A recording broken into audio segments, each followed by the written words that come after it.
ბურჯანაძის საავტორო გადაცემა ჩვენი უფლებები.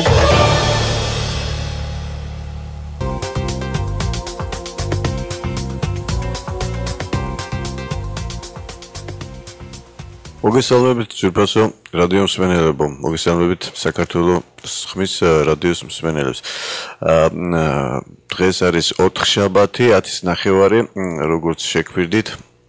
ეთერშია გადაცემა, საავტორო გადაცემა ჩვენი უფლებები, მისი წამყვანი გიორგი ბურჯანაძე გახლავართ. დღევანდელი დღის გადაცემის თემა გახლავთ ის ცვლილებები, სამთავრობო ცვლილებები და მათი როლი, მათი ფუნქცია, მათი არსი საზოგადოებაზე თუ როგორ აისახება, თუ რა შედეგი შეიძლება მოიტანოს აღნიშნულმა ცვლილებებმა და შესაბამისად ის მოლოდინი, რომელსაც საზოგადოება ამყარებს ახალი ხელისუფლების ცვლილებაზე, ამ მთავრობის ასე ვთქვათ ცვლილებებზე, რამდენად რეალურად შეიძლება ვთქვათ შედეგობრივი ესეთი შედეგი დადგეს საზოგადოებისათვის. მე მინდა გითხრათ ის, რომ ყველა სამთავრობო ცვლილება თუ იქ არსებული რაიმე სახის გადაადგილებები ყველაფერი აბსოლუტურად არის და მოდის ჩვენი უფლებების შელახვიდან, ჩვენი უფლებების ასე ვთქვათ არსებობიდან, ვინაიდან უფლებები დემოკრატიულ სახელმწიფოში და დემოკრატიულ წყობაში არის პირველი სახელმწიფო ინტერესი, სამართლებრივი სახელმწიფო წყობის ინტერესიც ეს გახლავთ, რომ ყველაფერი იყოს აწყობილი ადამიანის უფლებების არ დარღვევაზე, მათ არსებობაზე და შესაბამისად ჩვენ თავს ვიწონებთ იმით, რომ გაგვაჩნია უფლებები, რომლითაც შეგვიძლია ვთქვათ ვიამაყოთ.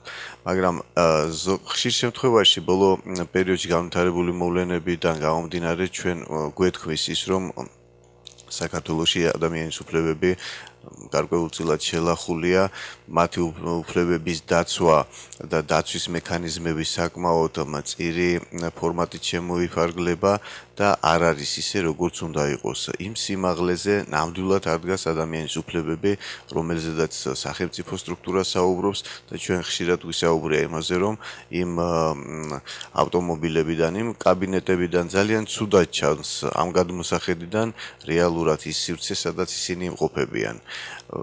ადამიანები, რომლებსაც მინიმუმ 3,000 ლარი გააჩნიათ ხელფასი და პრემიები და დანამატები აქვს, მათთვის გაუგებარი ხდება ის გარემო, სადაც ადამიანი პენსიონერი ელოდება ვთქვათ თავის მწირ პენსიას, რომელიც შეიძლება სამედიცინო დაწესებულებაში, სამედიცინო ასე ვთქვათ სააფთიაქო ქსელში ტოვებს ეს ადამიანი და საარსებო წყარო მათი ფაქტიურად ასე რომ ვთქვათ, აბსოლუტურად ნულზე გადის, ნულოვანია და კიდევ მეორე წლოვანი ადამიანები, ასაკოვანი ადამიანები მხოლოდ და მხოლოდ ფიქრობენ იმაზე, თუ როგორი სახის პრეპარატები, როგორი რა დროით და რა შემადგენლობით შეიძინონ, ვინაიდან იქ ხარისხებრია ასევე მოგეხსენებათ და ცდილობს ადამიანი შეიძინოს რაღაც უკეთესი, ან თქვათ იგივე სახის შემადგენლობის იაფასიანი. მე არ მინდა ეხლა დავწირმანდი და გადავიდე დეტალებში, მაგრამ მკაფიოდ ჩანს, რომ ბოლო პერიოდში განვითარებული მოვლენები საკმაოდ დამაფიქრებელი აღმოჩნდა ხელისუფლებისათვის, იმ სახელისუფლებო რგოლისათვის, რომელიც ასე ვთქვათ, აკომპლექტებს მთავრობას და ჩვენ ვხედავთ აი ამ აფორიაქებულ მდგომარეობას ხელისუფლებისა, რომელიც კიდევ მეორე ცდილობს მოერგოს საზოგადოებრივ მოთხოვნებს, ჩვენს უფლებებს და შესაბამისად მსგავსი ანალოგიური ესეთი ფორმა, ასეთი შედეგი დადოს, რათა დაცულად იგრძნოს თავი. მაგრამ ამავდროულად ჩვენთვის საინტერესო ხდება ისიც, რომ ხელისუფალი შეჩვეულია იმას, თუ კი რაიმე სახის პრობლემა წამოყოფს აწითავს, ყოველთვის უნდა ელოდოს რუსთაველზე ან მიმდებარე ტერიტორიაზე რაღაც პროტესტის ფორმით გამოსულ რამოდენიმე ასეულობით ათას ადამიანს, ან ათეულობით ათას ადამიანს. ასე რომ ეს პრეცედენტი წინამთავრობისაგან განსხვავებით საკმაოდ დიდ წინ გადადგმულ ნაბიჯად მიმაჩნია და მიგვაჩნია ჩვენ უფლებადამცველებს, ვინაიდან მსგავსი სახის შიში იმის განცდა, რომ რაიმე პრობლემა წარმოიშობა, თუნდაც ფიზიკური დაპირისპირების, თუნდაც თქვათ იგივე ის, რომ სადღაც სახურავზე ვინმეს დენისაგან მოკლულს არ ნახავენ და ასე შემდეგ და ასე შემდეგ, ეს სტიმულია ჩვენთვის საზოგადოებისათვის და ჩვენ ვნახეთ ბოლო პერიოდში ახალგაზრდების ის სახეები, რომლებიც ასე გამალებით იბრძვიან ჩვენი უფლებების დასაცავად.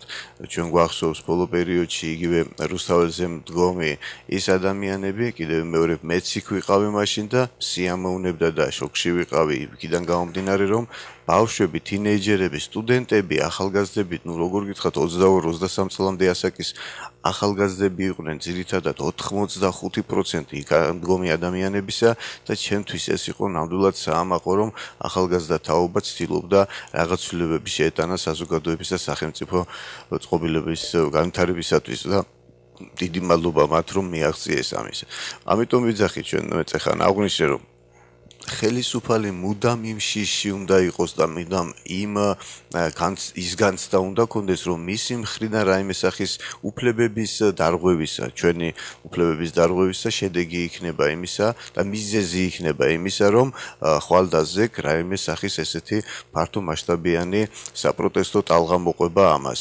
ამიტომ ეს განცდა მიმაჩნია მიღწევად და ნამდვილად რაღაც სახის ცვლილებები მე დარწმუნებული ვარ იმაში, რომ რაღაც მომენტისათვის კარგი გაკვეთილი იქნება ამ ადამიანებისათვის, ვინც ხელისუფლებაში მოვლიან და უფრო მეტი ყურადღებით მოექცევიან ისინი ჩვენ საქმეებს. რაც შეეხება ჩვენ საქმეებს, მე როგორც უფლებადამცველი ორგანიზაციის ხელმძღვანელი მინდა მოგახსენოთ, რომ უამრავი საქმეებია გადაგზავნილი ჩვენი ორგანიზაციიდან პროკურატურაში, შინაგან საქმეთა სამინისტროში, თქვათ იქ სხვადასხვა რეგიონებში, მუნიციპალიტეტებში, სადაც ხდება სამართლებრივი რეაგირების მოთხოვნა და დადგეს ის შედეგი, რასაც დაზარალებულები ჩვენი გადმოსახედიდან ითხოვენ.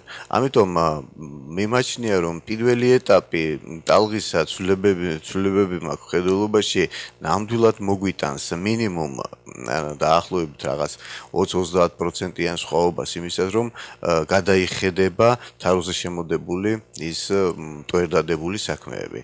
დარწმუნებული ვარ ამაში.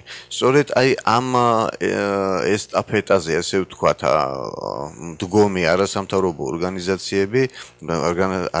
ორგანიზაციებისათვის მიღწევა იქნება ის, რომ პირველი ეტაპი და პირველი ტალღიდან მათი საქმეები გადაიხედება. მე რატო ვსაუბრობ ასეთი ფორმით და ასეთი ტერმინოლოგიით, მინდა გითხრათ, რომ ძალიან მარტივია ყველასათვის გასაგებენაზე რომ ვთქვათ, ახალი ცოცხი კარგად გვის. შემდეგ უკვე, როდესაც ხელისუფალი მოსვლის შემდეგ შეეგუება იქ არსებულ მოვლენებს, პრობლემებს, ჩვენც პარალელურ რეჟიმში შევეგუებით და ვიტყვით, აი თქვათ, ერთმანქანას ყველაფერი კარგი სიკეთისაკენ იყოს ცვლილებები წარმართული, მაგრამ როდესაც ვნახავთ, რომ აი ახლა ეს ხელისუფალიც და ეს ახალი მინისტრიც რაღაც პრობლემას ქმნის, არაფერი არის ცვლილება, ჩვენ ვაბრალებთ ერთ პიროვნებას და ვიძახით, რომ ნაცვლად თქვათ, ერთისა მოვიდა მეორე, მხოლოდ და მხოლოდ გვარია ცვლილი, დანარჩენი აბსოლუტურად ერთი და იგივე მიმართულება ხდება. ეს ასე არ უნდა იყოს. შესაბამისად, ახალი სახეები, როგორც მე ახლა მინდა გითხრათ, რომ პრიორიტეტად სახელმწიფოს აქვს აღებული განათლების სამინისტრო, ნამდვილად კარგია განათლების სისტემა, განათლებაში არსებული ცვლილებები და რეფორმები, რომლებიც ნამდვილად მოითხოვს ამ სფეროში დაფუძნებას და რეალიზაციას, აუცილებლად უნდა მოხდეს რაღაც ცვლილებები, ვინაიდან განათლების დონე საზოგადოებაში, მინდა გითხრათ, და სახელმწიფოში არ არის იმ დონეზე, რომელიც უნდა იყოს და ქვეყნის და სახელმწიფოს დარღვევის, მოსპობის, ასე ვთქვათ, ჩვენთვის გასაგებენაზე არის ერთადერთი ფორმა, ეს არის განათლების სისტემა, როდესაც სახელმწიფოში არ არის გამართული და ჩამოშლილი. მაშინ იმ ქვეყანას არაფერზე აბსოლუტურად პრეტენზია არ უნდა ქონდეს და რა თქმა უნდა, გაუნათლებელი ერის მართვა, მათი манипуляცია და სხვადასხვა მიმართულებებით წაყვანა გაცილებით უფრო ადვილი ხდება, რა თქმა უნდა, ვიდრე სხვა განვითარებულ ქვეყნებში განათლებული პიროვნებებისა, ადამიანებისა. Რა თქმა უნდა, სახელმწიფო ამ საზომით უნდა გაზომო. მე მივესალმები ამას, მაგრამ არსებობს კიდევ მეორე უფლებების დაცვითი თქვათ მიმართულებები, რომლებიც შსს სამინისტროში და ძალოვან სტრუქტურებში უნდა არსებობდეს. მე მივესალმები ინიციატივას. რა არის იცით ხალხო? რომ არა ეს აჟიოტაჟი, რომ არა ეს მიტინგი, ალბათ არავის არ გაახსენდებოდა ის, რაზეც ჩვენ წლების განმავლობაში ვესაუბრებოდით ძალოვან სტრუქტურებს. და საუბარი იყო იმაზე, რომ რაღაც ერთგვარი მექანიზმი ჩამოყალიბებულიყო შინაგან საქმეთა სამინისტროში, ან თქვათ სხვა უწყების ფორმატში, რომ საზოგადოების მხრიდან მონიტორინგის წარმოების საშუალება მიეცეს ყველა სამთავრობო თუ არასამთავრობო სექტორს იქ არსებულ ვითარებებზე და იქ მიმდინარე საქმეებზე. დღეს უბრალოდ გუშინ შინაგან საქმეთა მინისტრმა გააჟღერა ის, რომ სამინისტროში შექმნილი იქნება ადამიანის უფლებების დაცვის დეპარტამენტი. ძალიან კარგია. მივესალმებით ამას, ეს ადრე უნდა მომხდარიყო. და ადრე უნდა გაკეთებულიყო, რითაც კიდევ მეორე დღევანდელი ეს პრობლემები არ იარსებებდა. ვინაიდან უფრო მეტი ლავირების საშუალება ექნება იმ ადამიანებს თავიანთი საქმის კონტროლისა, რომლებიც ყოველდღიურად ფაქტიურად საკანცელარიო ცხელხაზეზიან, ან კანცელარიის ნომრებზე რეკავენ და კითხულობენ თავიანთ საქმეებს. მე მინდა გითხრათ, ეს ყველა საქმე თითქმის არის ჩაკეტილი, არავის მათთვის არ ძალია, ვინაიდან არსებობს ის სახელმწიფო რგოლში არსებული ადამიანები, პიროვნებები, რომლის საქმეები და რომლის ნათესავების საქმეები განეხილება. მე მინდა მოგახსენოთ ახლა და გითხრათ ერთ-ერთი ფრაგმენტი, როდესაც მე ფაქტიურად ჩვენი ორგანიზაციიდან ერთ-ერთ დაზარალებულს, რომელსაც 9 მილიონიან ქონებას ართმევდნენ, სასამართლოს ტერიტორიაზე გავიყვანეთ და დავსვით იმის გულისათვის, რომ დაჩქარებულიყო სასამართლო და ეხილა სასამართლოს იქ არსებული პრობლემები, რომელიც წარმოქმნილი იყო საბანკო სექტორთან და ყოველი საათი და ყოველი დღე მისთვის ზირადღირებული იყო.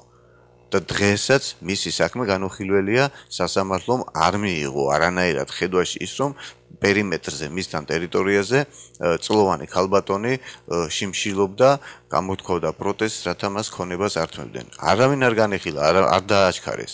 მაგრამ დაჩქარდა ვისი საქმეები მინდა გითხრათ. მე მინდა გითხრათ, აღნიშნული ქალბატონის საქმე დღესაც დაახლოებით 2/3 თვე მიდის უკვე განხილვაშია. და როდისთვის რა იქნება ღმერთმა იცის, ხო?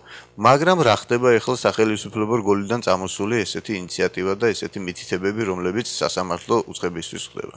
მე მახსოვს ქალბატონი თეონა დუნდუას, უკაცრავად თოდუას საქმე, ქალბატონი, რომელიც სარდაფში ამოკეთა მან რა ქვია, მხარემ, ეს იყო მოვალე და კრედიტორის კრედიტორის შორის არსებული ხელშეკრულება და ეს ქალბატონი თვეების განმავლობაში ისდა ამ სატუსაღოში, სადაც ბოლო-ბოლო გაცივდა და ჯანმრთელობის გაუარესების კუთხით ის გადმოყვანილი იქნა და დააწვინეს სამედიცინო დაწესებულებაში. ასე რომ, იმ ქალბატონს რაც შეეხებოდა, ერთ დღეში სასამართლომ განიხილა ამ ქალბატონის საქმე და ერთ დღეშივე საახსრულებლომ აიღო წარმოებაში და საახსრულებლო პოლიციის ძალით იყო ქალბატონი თავისი სახლიდან გამოგდებული.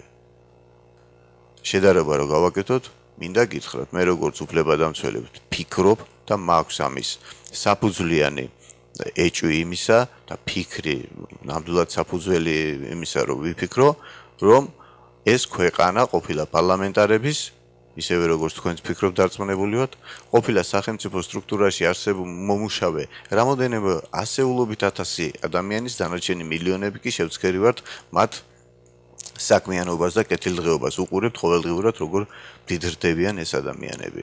და საქმეს რაც შეეხება, მეც ეხან რომ მოგიყვანეთ მაგალითი, ეს იყო ის, რომ მევალესა და კრედიტორს შორის არსებული დავალიანება, რომელიც 5,000 ლარით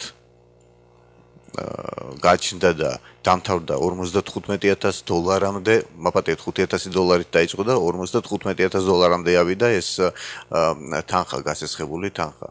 ამ არ მინდა ახლა გვარი და სახელი დავასახელო, მაგრამ ყველასთვის კარგადაა ცნობილი ქალბატონი თეონა თოდუას საქმე და შეგიძლიათ ინტერნეტ სივრცეში გადაამოწმოთ და ნახოთ ვის ადებს ის ხელს. საადებს ერთ-ერთ პარლამენტარს და ერთ-ერთი სახელმწიფო რგოლის წამყვან პერსონას, ფიგურას, რომელსაც ყველა ვიცნობთ.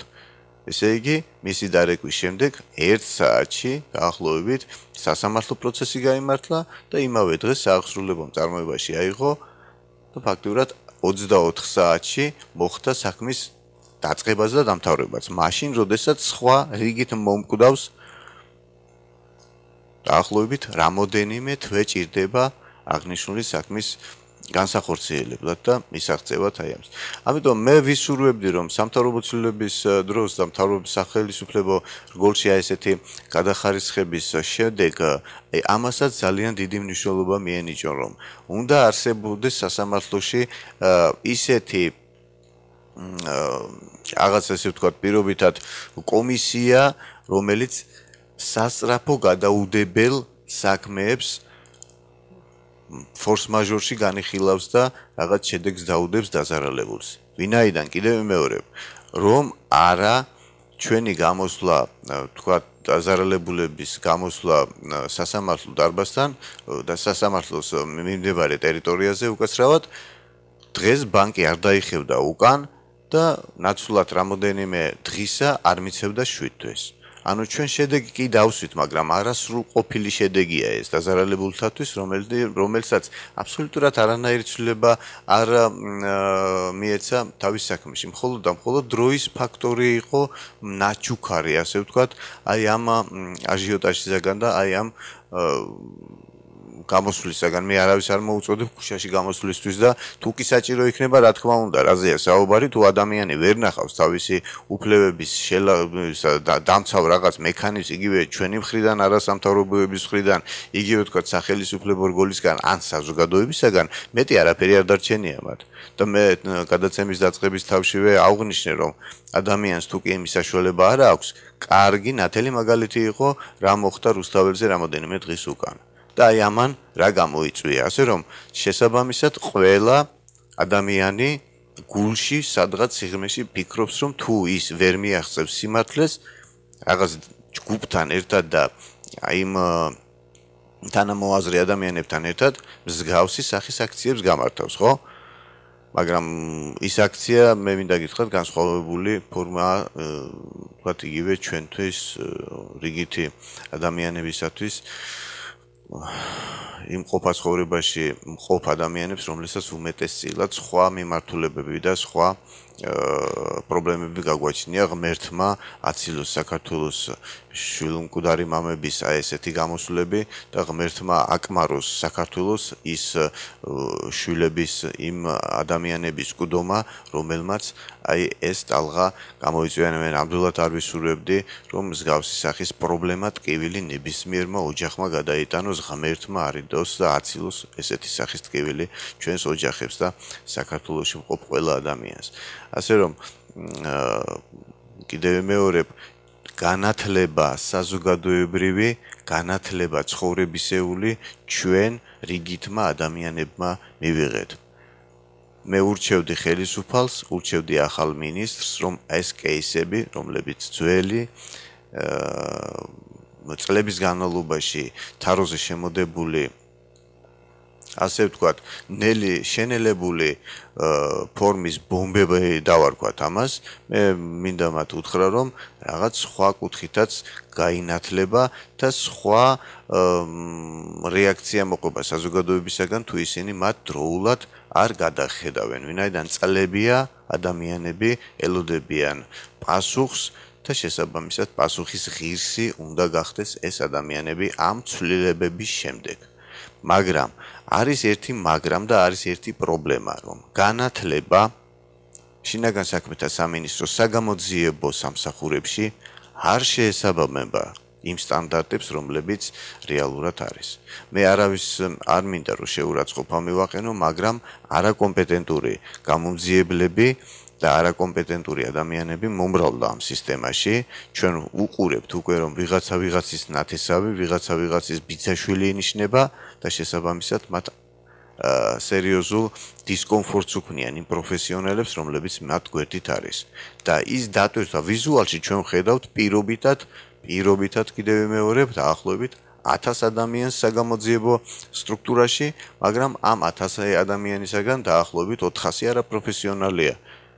რას ვღებულობთ ახლა 600 ადამიანზე წასულ იმ დარტყმას, იმ ზეწოლას, იმ ტალღას, რომელიც ფაქტობრივად 1000-ით უნდა გამოიხატებოდეს, ხო? და ჩვენც უყურებთ, რომ საგამოძიებოში ნებისმიერ თქვა ქვეგანყოფილებაში დავწერთ განცხადებას და ველოდებით შემდეგ რა რეაქცია არ მოყვება და რეაქცია არ ხდება ხოლმე ჩვენ და სამწუხაროდ. მქონდა სხვათა შორის შემთხვევები, როდესაც თბილისის იგივე რაიონებიდან მივიღეთ შეტყობინება, რომ საქმის წარმოება რაღაც მიზეზების და გამო არ ხდებოდა. ტელეფონში ვერ გეტყვით ბატონო გიორგი ამასო მისმენენ. კაცი დაპანიკებული იყო ადამიანი პანიკაში მყოფი, მოვიდოდა ოფისში და მესაუბრებოდა მე რომ მეზობელმა რაღაცა მომპარა, ამ თქვათ იქ მივავალმა ადამიანმა, რომელიც ნამდვილად ეჭვმიტანილად შეიძლება ჩაითვალოს იმ ფაქტობრივი გარემოებებიდან, რაზედაც დაზარალებული საუბრობს, მაგრამ საგამოძიებო საქმეს არ ზრავდა და ის პირდაპირ ეუნებოდა დაზარალებულს, რომ ახლა შენი ერთი ტაშტის გულისთვის და შენი ერთი 300 ლარის გულისთვის რა ვქნა ახლა ეს დავიჭირო კაცო. არამც და არამც კიდევ მეორებ, თუ კი კანონმდებლობა ჩვენ გვეუბნება, რომ რაღაც ფორმით პასუხი უნდა აგოს პიროვნებამ, უნდა გამოვიყვანოთ ყველა საჭირო მექანიზმი, მაგრამ კიდევ მეორებ, ნამდვილად არ არის სასიამოვნო ვიღაცა დაიჭიროს და რაღაც სიცხეში ჩასვას და გაუბედურდეს, მაგრამ ხო შეიძლება პრევენციის ფორმა დაიბარო, დაელაპარაკო მეორე მხარეს, ამასაც კი არ აკეთებენო. არ მცალიაო თქვენთვისო ეხლა ჩვენი საგამოძიებო ჯგუფი საქმეზე იმყოფებაო და შესაბამისად შენი საქმე ჩვენთვის არ არის საინტერესო. ცხოვრობს ის ადამიანი იქ, ხო? სად უნდა წავიდეს ახლა? ადგა და შემდეგ მინისტრის სახელზე დაწერა განცხადება, ამ პროკურორის სახელზე და შეიტანა. დატრიალდება ეგრეთ წოდებული კარუსელი და ისევ იმ პიროვნებებისაგან მიიღებს ეს დაზარალებული პასუხს, რომ ხო გითხარი, არ გვეცალა შენთვის და შესაბამისად არ არის საინტერესო და არ შეიცავს აღნიშნული საქმე, სისხლის სამართლის საქმეს და შეგიძლია მიმართოს სასამართლოს. აი ასე უამრავი ასეთი სახის წერილები იგზავნება ადრესატებზე, დაზარალებულებზე, რომლებიც განცხადების სახით მიმართავ შსს-ს. და მე ვისურვებდი, რომ მსგავსი სახის განცხადებები, პასუხები შესაბამისად ნაკლები იყოს საქართველოში. მაგრამ ჩვენ და საუბედუროდ ხედავთ ამ სტატისტიკურ მონაცემებს, რომ ყველა საგამოძიებო ან ყველა განყოფილებაში შესული განცხადებები გადამისამართებული არის პირდაპირ წესით სასამართლოში. იქვე უწერენ დაზარალებულს აღნიშნული საქმის მასალებიდან გამომდინარე არანაირი სისხლის სამართლის საქმის ვთქვათ ესეთი დარღვევის არსებობა არ შეინიშნება და მივართოთ თბილისის საქალაქო სასამართლოს ან სადღაც პირდაპირ სასამართლო სისტემაზე.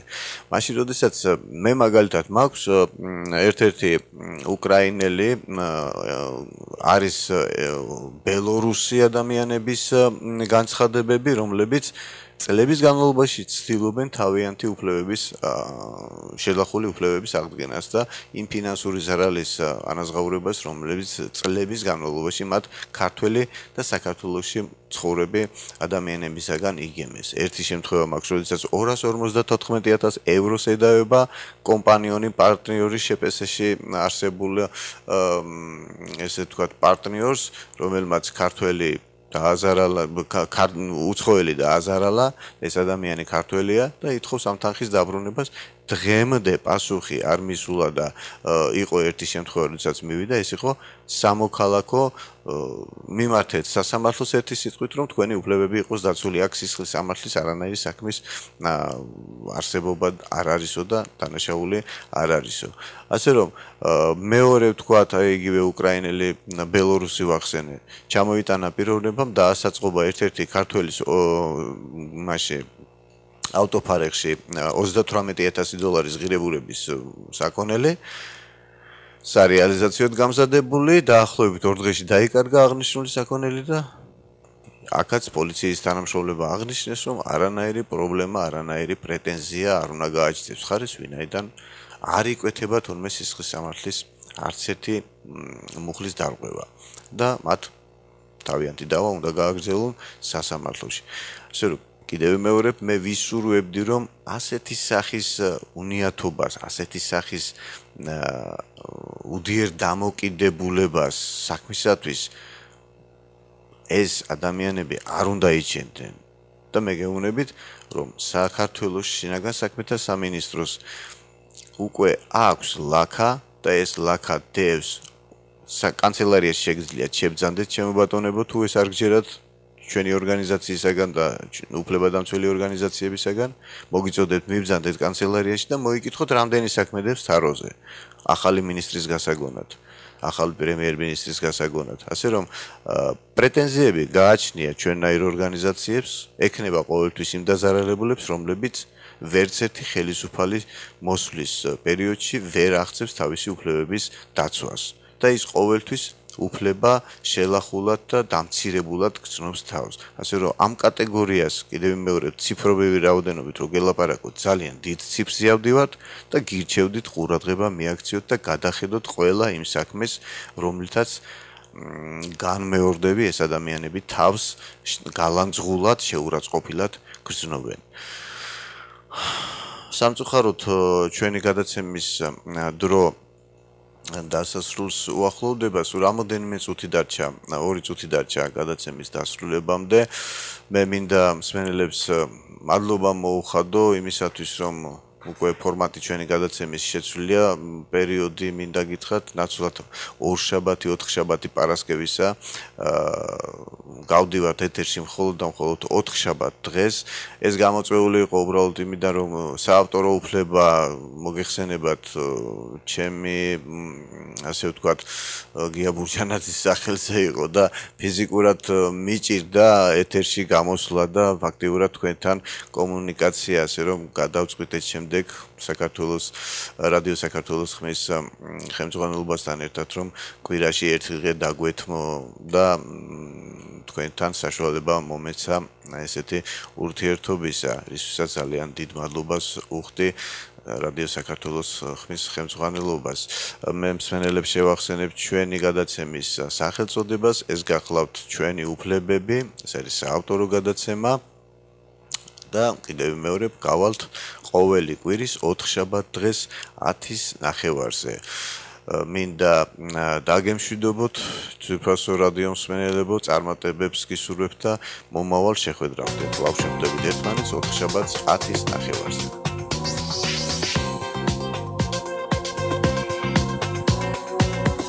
ბურჯანაძის საავტორო გადაცემა ჩვენი უფლებები.